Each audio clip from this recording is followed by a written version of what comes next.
న్యాయంగా ఉండొచ్చు, ఎంతో కొంత ఉండొచ్చు, కానీ న్యాయజనంగా ఎలాగా పెట్టుకోవాలి కుటుంబాలు బతుకుతున్న అమలు కాని హామీలిచ్చి కాంగ్రెస్ అధికారంలోకి వచ్చిందని సంగారెడ్డి ఎమ్మెల్యే చింతా ప్రభాకర్ పేర్కొన్నారు.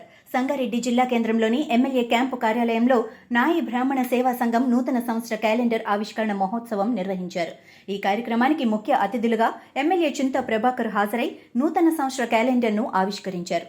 ఈ సందర్భంగా ఆయన మాట్లాడుతూ నాయి బ్రాహ్మణుల సంఘ భవనానికి పూర్తి సహకారం ఉంటుందని ఎమ్మెల్యే చింతా ప్రభాకర్ అన్నారు.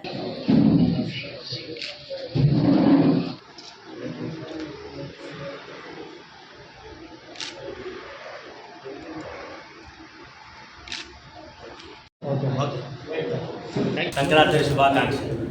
అయితే మనము 15 ఏళ్ల నుంచి క్యాలెండర్లను ఆవిష్కరణ చేస్తున్నాము. అది కూడా చింతా ప్రభాకర్ గారి ఆధ్వర్యంలోనే ప్రతి జాగ్రత్త చేసుకుంటున్నాము. ఎప్పటికీ ఆయన బడే ఉన్నాం. 15 ఏళ్ళ నుంచి ఆయన ఎన్నోసార్లు మనకు మీకు చేస్తా అన్నాడు. ఒకసారి ఓడిపోయిన తర్వాత మళ్ళీ మొన్న దగ్గర దాకా వచ్చినాక అది అదృష్టశాతాన ఏది మన కోడ్ వచ్చేసింది, ఎలక్షన్ కోడ్ వచ్చినందుకు అది కూడా ఆగిపోయినందుకు మళ్ళీ మన ఆత్మీయ సమ్మేళనం పెట్టి మళ్ళీ ఆయనకు మద్దతు ఇచ్చినాము. దైవశాతం ఆయన మనకు గెలిచినందుకు మళ్ళీ హామీ ఇచ్చిండు. నేను గెలిచినాక కూడా కంపల్సరీ ఇస్తా, ఇది ఏం అది చేయకుండా. ఇప్పుడు మనకు జాగ లేకనే ఈ సార్ ఎంబడి కలిగి ఎమ్మెల్యే కోడల్లో చేసుకుంటాం. అదే మన దగ్గర జాగా ఉంటే సార్నే మనం కాడికి రప్పించి మన సన్మానము క్యాలెండర్ ఆవిష్కరణ చేసుకున్నాం. కాబట్టి మాకు ఒకటే కోరిక, మీరు ఎప్పుడు వాగ్దానం చేస్తారో 1 నెల 2 నెలల దాన్ని చేసి మీకు కమిటీ కట్టిస్తా అని మీ బాధ్యత తీసుకోండి సార్. మీరు కండువలు వేసుకొని చేసారు, కండువ లేకుండా చేసిన వాళ్ళు ఉన్నారు. అది ఆయన తెలుసు అన్ని ఎవరు ఏడ పని చేసారు, ఎట్లా చేసారు అనేది తెలుసు. సంఘ భవనం గురించి ఎలక్షన్ కంటే ముందే హామీ ఇచ్చిండు. ప్రాసెసింగ్ కూడా 90% అయిపోయిందని చెప్పి 90% అయిపోయింది ఆల్మోస్ట్.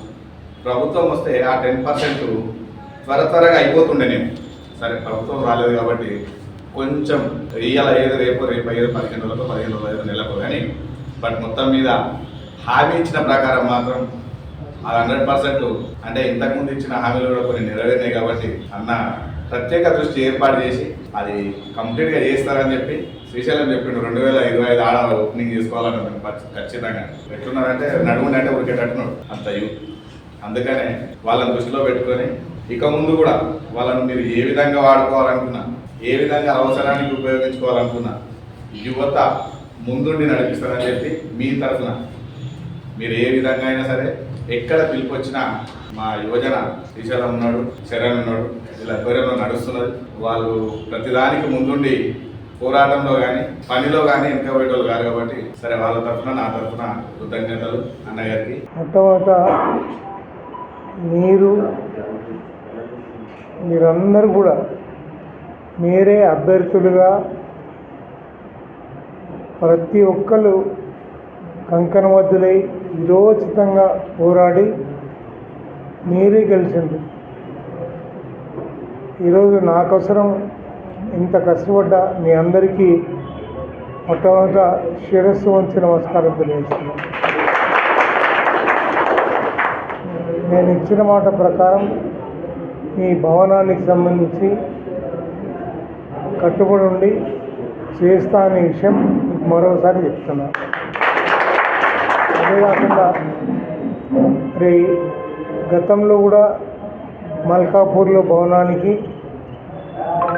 భవనం పూర్తి అవ్వడానికి సంబంధించి డబ్బులు ఇచ్చున్నాం.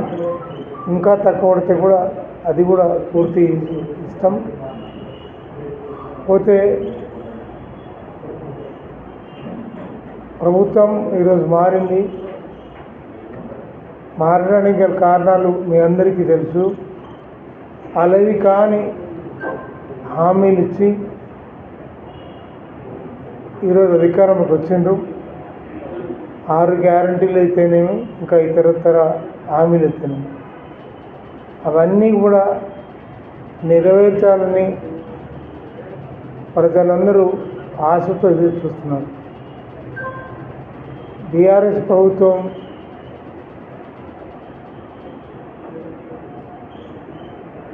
ఆర్థికంగా ఈ రాష్ట్రాన్ని బలోపేతంగా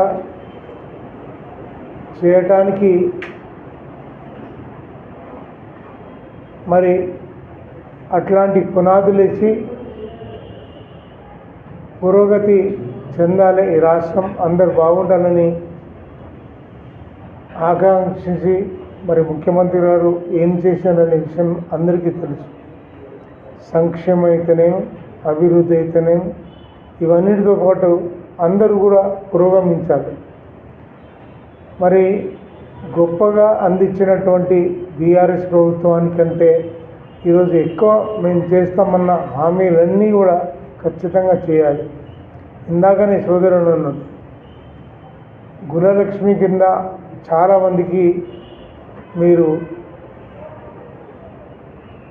ఇప్పిస్తామన్నారు, మరి లిస్టులో పేర్లు కూడా పంపించారండి.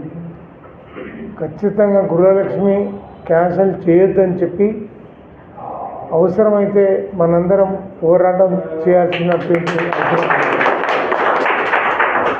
అదే కాకుండా బీసీలమే కుల వృత్తులకు సంబంధించి ఈరోజు ₹1,00,000 స్కీమ్ కూడా ఆ రోజు బీసీ బంధు అందరికీ ఇస్తాం అని మీటింగ్ పెట్టిన రోజే ఎలక్షన్ షెడ్యూల్ రావటం, అది ఆగిపోవటం జరిగింది. అది కూడా కొనసాగించాలని చెప్పి మనం అడగాల్సిన అవసరం ఉంది. అంతేకాకుండా మీరందరూ కూడా బాగుండటానికి నా వంతుగా నేను ఎట్టి పరిస్థితుల్లో ఈ ప్రభుత్వం ద్వారా వచ్చే స్కీమ్లు కానీ నా పరంగా నేను చేయటం కానీ నన్నీ కూడా చేస్తామని తెలియజేసుకుంటూ, ఒకసారి వాళ్ళు 3 నెలలు టైం పెట్టిర్రు, 100 రోజులు టైం పెట్టిండ్రు స్కీమ్లన్నీ. 100 రోజుల తర్వాత అవి చేయకపోతే ఖచ్చితంగా వాటి మీద పోరాటం చేయాల్సిన అవసరం ఉంటుంది.